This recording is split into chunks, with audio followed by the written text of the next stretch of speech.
नमस्कार, स्वागत है आप सभी का एएनबी न्यूज में और मैं हूं आपके साथ मुस्कान। तो अपनों उत्तराखंड में उत्तराखंड की तमाम अहम खबरों का रुख करेंगे विस्तार के साथ। हरेला पर्व को लेकर मुख्यमंत्री पुष्कर सिंह धामी ने प्रदेशवासियों को बधाई दी है और बधाई देते हुए उन्होंने कहा कि ये हम सभी की जिम्मेदारी है और इस जिम्मेदारी का सभी को निष्ठा के साथ निर्वहन करना है। हरेला पर्व को लेकर मुख्यमंत्री पुष्कर सिंह धामी ने कहा कि जो भी इस हरेला में वृक्षारोपण करे उसे सिर्फ वृक्षारोपण तक ही नहीं बल्कि उस पौधे के संरक्षण और संवर्धन की भी जिम्मेदारी लेनी होगी, जिससे पर्यावरण का भी संरक्षण हो सके। बता दें कि प्रदेश भर में आज से हरेला पर्व की शुरुआत हो गई है और ये आगामी 1 महीने तक चलता रहेगा। इस हरेला पर्व पर जन सहभागिता बढ़ सके इसके लिए सरकारी विभागों के साथ साथ कांवड़ यात्रा में आ रखे यात्रियों से भी प्रति व्यक्ति एक पौधा लगाने की अपील मुख्यमंत्री ने की है।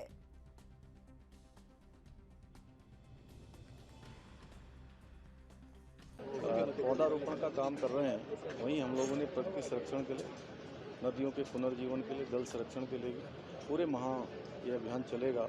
और जो हमारी कांवड़ यात्रा चल रही है उस कांवड़ यात्रा में भी हमने ग्रीन कांवड़ क्लीन कांवड़ का नाम दिया है। वहाँ पर भी हमारे वन विभाग के द्वारा उनको पौधे दिए जाएंगे जो अपने अपने स्थानों पर ले जाकर सारे कांवड़ के लोग उसको वृक्षारोपण को करेंगे। जहाँ एक तरफ हम आज ये हमारा पर्व हरेला मना रहे हैं, वहीं हम आज संकल्प भी ले रहे हैं कि हम प्रकृति का संरक्षण करेंगे, प्रकृति के संवर्धन के लिए काम करेंगे और जो भी प्राकृतिक रूप से हो सकता उन सभी में अपना योगदान देंगे। नहीं, हमारी कांवड़ यात्रा सुरक्षित होगी और उसके लिए हमने सभी सुरक्षा के जितने भी एजेंसियां काम कर रही हैं, सुरक्षा बल काम कर रहे हैं, वो मुस्तैदी से करेंगे। हर प्रकार की समीक्षा हम लोग कर रहे हैं। उत्तराखंड में बीजेपी लगातार अपने कुनबे को बढ़ाती नजर आ रही है। पहले कांग्रेस और अब बीएसपी के नेताओं ने बीजेपी का दामन थामा, तो वहीं आज बीजेपी प्रदेश मुख्यालय पर व्यापारियों ने भी बीजेपी की सदस्यता ग्रहण की है। आपको बता दें कि बीजेपी मुख्यालय में आयोजित ज्वाइनिंग कार्यक्रम के दौरान हरिद्वार के रुड़की क्षेत्र के 30 व्यापारियों और नेताओं ने बीजेपी की सदस्यता ली। हरिद्वार पंचायत चुनाव से पहले बीजेपी की सेंधमारी हरिद्वार में लगातार जारी है। वहीं आज कांग्रेस और बीएसपी के नेताओं के बाद व्यापारियों की भी ज्वाइनिंग बीजेपी में हो गई है। इस दौरान बीजेपी के प्रदेश अध्यक्ष मदन कौशिक ने कहा कि भारतीय जनता पार्टी के नीतियों से प्रेरित होकर कांग्रेस और बीएसपी के नेता अपनी पार्टी छोड़कर बीजेपी में शामिल हो रहे हैं। वहीं बीजेपी में शामिल होने वाले नेताओं को कांग्रेस प्रदेश अध्यक्ष करण माहरा ने बिन पैंदी का लौटा बताया है। साथ ही कहा कि ये वो तमाम लोग हैं जो कांग्रेस की सरकार बनता देख मलाई चाटने के लिए कांग्रेस में आते हैं। अब चूंकि सरकार नहीं बनी तो अब बीजेपी में 5 सालों के लिए शामिल हो गए हैं।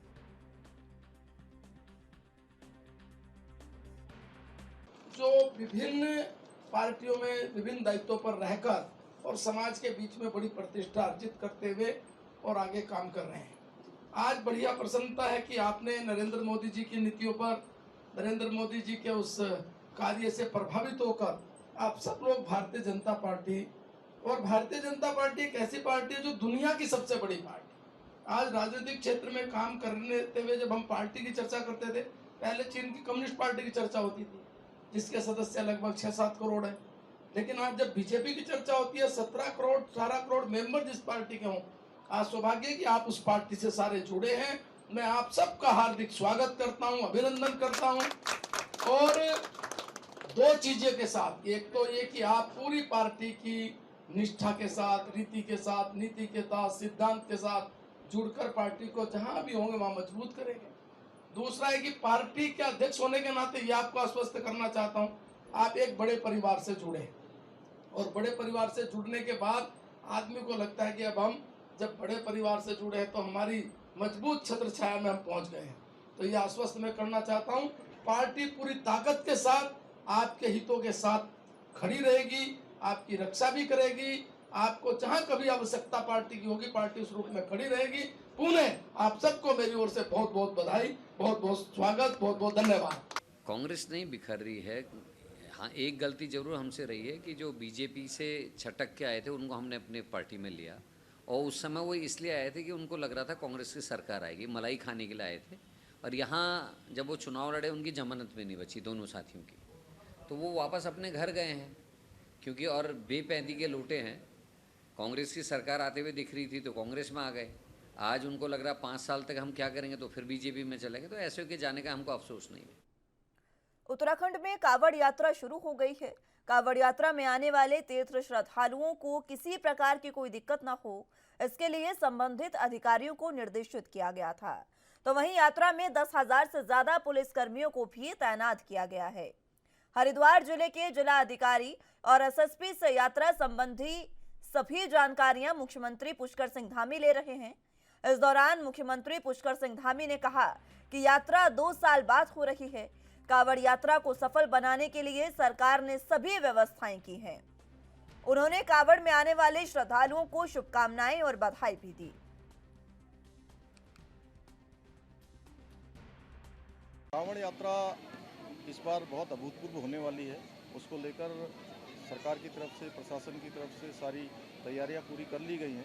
हम उत्तराखंड देवभूमि पर 2 साल बाद जो कांवड़ यात्रा हो रही है उसमें सभी शिव भक्तों का, सभी हमारे कांवड़ियों का यहाँ पर स्वागत करेंगे। हमारी सारी व्यवस्थाएं यहाँ पर होती। तो इधर आज से समूचे उत्तराखंड में पारंपरिक हरेला त्योहार मनाया जा रहा है, जो कि आगामी 1 महीने तक जारी रहेगा। हरेला पर्व को लेकर राज्य के सीएम पुष्कर सिंह धामी ने भी इस अवसर पर देहरादून में आओ मनाएं हरेला कार्यक्रम में हिस्सा लिया। बता दें कि हरेला त्योहार फलदार और कृषि उपयोगी पौधे को रोपण की एक शानदार परंपरा है। इस दौरान देहरादून को साफ हरित शहर बनाने की पहल नगर निगम ने की है। साथ ही हरेला पर्व पर वन विभाग के प्रमुख सचिव आर.के. सुधांशु ने कहा कि हमारा लक्ष्य ज्यादा से ज्यादा फलदार पेड़ लगाना है। वहीं स्थानीय विधायक उमेश शर्मा काऊ ने भी हरेला पर्व पर पर्यावरण संरक्षण का संदेश दिया।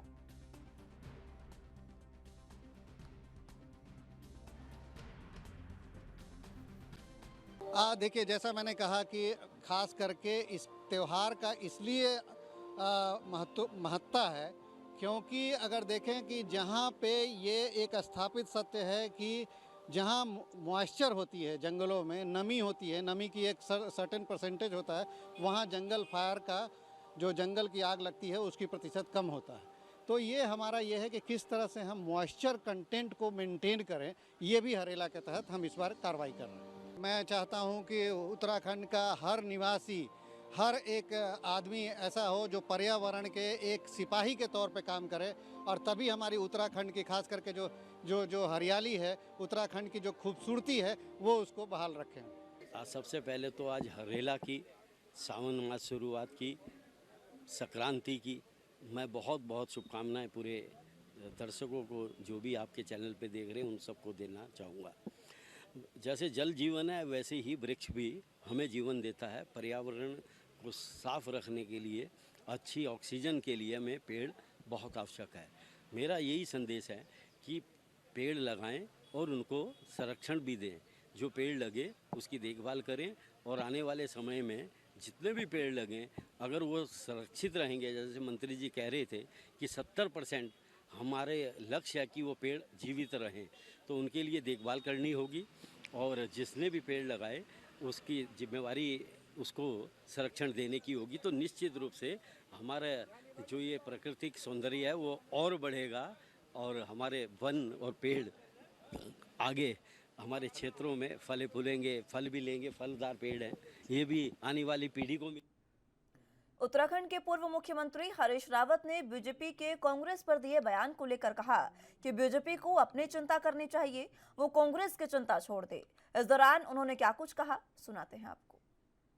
अपनी चिंता करें, अपनी चिंता करें और कांग्रेस अपनी चिंता कर ले। ये देखना चाहिए, ऐसे समय काल देखना पड़ता है। इस समय हरिद्वार में पंचायतों के चुनाव हो रहे हैं और ये चुनाव कांग्रेस के लिए बहुत महत्वपूर्ण है। इस समय हमारी किसी बात से भी यदि हरिद्वार में हम कोई गतिविधि कर रहे हैं तो उससे मैसेज जाना चाहिए कि हम पंचायती चुनावों को जिला चंपावत के डीएम नरेंद्र सिंह भंडारी और एसपी देवेंद्र पिंचा ने जिला पंचायत अध्यक्ष ज्योति राय और अन्य अधिकारियों के साथ मिलकर वृक्षारोपण किया। और इसी के साथ उत्तराखंड का लोक पर्व हरेला बड़े ही हर्षोल्लास के साथ मनाया। डीएम नरेंद्र सिंह भंडारी ने संदेश देते हुए बताया कि उत्तराखंड का लोक पर्व हरेला हरियाली का प्रतीक है। साथ ही उन्होंने चंपावत की जनता से अपील करते हुए कहा कि हम सबको मिलकर वृक्षारोपण के लिए आगे आना चाहिए।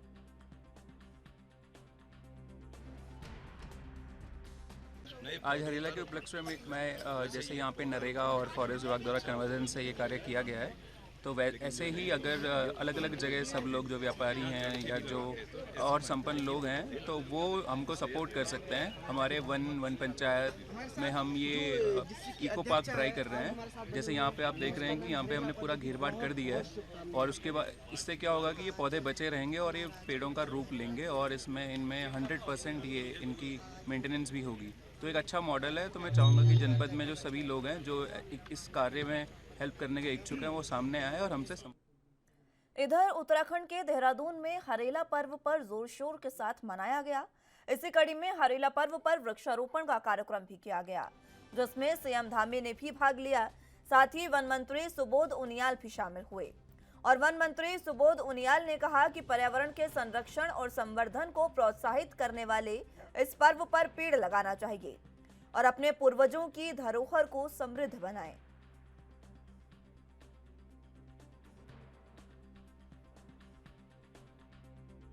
इस बार हम लोगों ने कई नवाचार किए और कई नए इनोवेशंस के साथ हम लोग इस बार हरेला को मना रहे हैं, जिसमें सबसे पहला तो है कम्युनिटी पार्टिसिपेशन। क्योंकि जब तक जन सहभागिता इसमें हम लोग नहीं रखेंगे तब तक वनों का जो सक्सेस रेट है, प्लांटेशन का, पौधारोपण का जो सफलता का दर है उसको नहीं बढ़ा पाएंगे। और अगर हम 15 लाख पेड़ों के लक्ष्य चल रहे हैं, अगर 30% पेड़ सर्वाइव किए और अगर इस बार हम लोगों ने सफलता पाके इसको सक्सेस रेट को 70% पहुंचा दिया तो आप समझ लीजिए कि अपने आप ये 45 लाख हो गया। तो वनों के लगाने के साथ साथ पेड़ों का संरक्षण। और दूसरा, इस वर्ष के हरेला में जो हमारी थीम है रिजुविनेशन ऑफ द रिवर और ट्रिब्यूटरीज और कंजर्वेशन, तो ताकि संरक्षण भी हो नदियों का। हमारे तमाम जो नाले, नदी नाले जो पुराने नाले हैं वो लगातार सूखे हैं, तो उनको रिजुविनेट करना प्लस उनको संरक्षण करना, इसको हमने इस बार थीम पॉइंट रखा है इस बार के हरेला का। और जो मैंने आपसे कहा कि पहली बार हरेला में 50% अनिवार्य किया है कि फल वो भी उच्च उत्पादकता के हम लोगों को देंगे, ताकि इन पेड़ों को लगाने के बाद कहीं ना कहीं उनकी आजीविका से ये। वहीं वन मंत्री सुबोध उनियाल ने हरेला पर्व पर एएनबी न्यूज के साथ खास बातचीत में पौधों के संरक्षण पर अहम जानकारी दी। उन्होंने कहा कि इस बार का रोड मैप कुछ अलग तरह का है। इस बार हम आम लोगों और उनके बच्चों से उनके पूर्वजों के नाम पर पौधारोपण करा रहे हैं ताकि भविष्य में इनका ख्याल रखा जा सके। आज से हरेला पर्व की शुरुआत हो गई। हमारे साथ मौजूद हैं प्रदेश के वन मंत्री सुबोध उनियाल जी से बात करेंगे। सर, आज हरेला पर्व की शुरुआत की गई है, आपने खुद पौधारोपण किया है, क्या कुछ संदेश देना चाहिए? देखिए, हर वर्ष हरेला मनाया जाता है और जिससे उत्साह से मनाया जाता है, लेकिन सवाल ये है कि हरेला को हम किस तरह इस पर्व को केवल एक औपचारिकता न समझें और उन पेड़ों को जिनका आज हम रोपण कर रहे हैं उनका संरक्षण करने में हमारी भूमिका हो, इस पर फोकस किया है। और इसीलिए पहली बार हम लोगों ने हरेला पर्व में 15 लाख जो पेड़ों का लक्ष्य रखा है उसमें 50% की संख्या में उच्च उत्पादकता वाले फलों को लगाने का निर्णय लिया, ताकि जब ये पेड़ लोगों की आजीविका से जुड़ेंगे तो उनका संरक्षण करना भी उनको कहीं ना कहीं उनको लगेगा कि इनका संरक्षण करना चाहिए क्योंकि उनकी आजीविका से जुड़ रहे हैं। और इसी तरह विभागीय कंसेप्ट किया है कि जो विभाग जिस तरह पेड़ लगाएंगे, सपोज अगर पुलिस विभाग ने कहीं पर अगर पौधारोपण किया तो उसको पुलिस वाटिका नाम देंगे, जो राजस्व विभाग ने राजस्व वाटिका नाम देंगे। जैसे आज यहाँ पर हम लोगों ने पौधारोपण किया तो इसको स्पोर्ट्स वाटिका का नाम दिया है कि ये इस खेल वन होगा। तो ये त्रिफला का पूरा जो किया ना कि इसको खेल वन का नाम देंगे। तो इस तरह से और बच्चों के अंदर भी एक जागरूकता पैदा हो, पेड़ को संरक्षण करने की उनकी भूमिका हो। तो उनके लिए हमने कहा है कि बच्चे उस पेड़ को अपना नाम, अपने माता पिता का नाम या अपने पूर्वजों के नाम पर उस पेड़ को समर्पित कर सकते हैं ताकि वो उसको संरक्षित करें। क्योंकि आप 15 लाख पेड़ लगा रहे हैं, सक्सेस रेट 30% है, तो यानी कि इसमें 4.5 लाख पेड़ ही जीवित बचेंगे। अगर हमने इस सक्सेस रेट को बढ़ाकर 70 कर दिया तो आपने समझ लीजिए कि 2 वर्ष का हरेला का कार्यक्रम हो गया। तो इसी तरह से हम लोगों को पेड़ों को लगाने के साथ साथ उनके संरक्षण पर फोकस करने के साथ साथ, क्योंकि इस वर्ष की जो थीम है वो थीम है rejuvenation of reverse, conservation and rejuvenation of the reverse. क्योंकि हमारे यहाँ ट्रिब्यूटरी जो भी हैं, जो हमारी नदी बरसाती नदियाँ नाले हैं और तमाम तरह की पुरानी नदियाँ हैं, वो लगातार सूख रही हैं। उनको किस तरह पुनर्जीवित किया जाए, किस तरह उनका संरक्षण किया जाए, इस पर फोकस करते हुए इस बार का हमने हरेले को मनाने का निर्णय लिया है। इन न्यूज़ से बात करने के लिए बहुत बहुत धन्यवाद। तो आप थे हमारे साथ प्रदेश के वन मंत्री सुबोध उनियाल, जिनका साफ तौर से कहना है कि हरेला पर्व में जो है पूरे एक माह के अंदर करीब 15 लाख वृक्ष लगाने का निर्णय लिया गया है, जिनको अलग अलग नामों से पुकारा जाएगा। जिस तरह से आज स्पोर्ट्स कॉलेज में वृक्षारोपण किया गया है, इसको स्पोर्ट्स वाटिका का नाम दिया गया है। अपने सहयोगी सतीश कोठारी के साथ मैं स्क्रीजा free NB news Dehradun. Uttarakhand के उधम सिंह नगर में हरेला पर्व पर इस बार बीजेपी प्रदेश भर में पौधारोपण का अभियान चलाकर 5 लाख पौधे लगाएगी। पूर्व शिक्षा मंत्री अरविंद पांडे ने कहा कि कोविड काल में हमारे देश और पूरे विश्व में जनहानि का नुकसान हुआ। ऑक्सीजन की कमी की वजह से जनहानि हुई, इसलिए सभी लोगों को वृक्षारोपण करना चाहिए।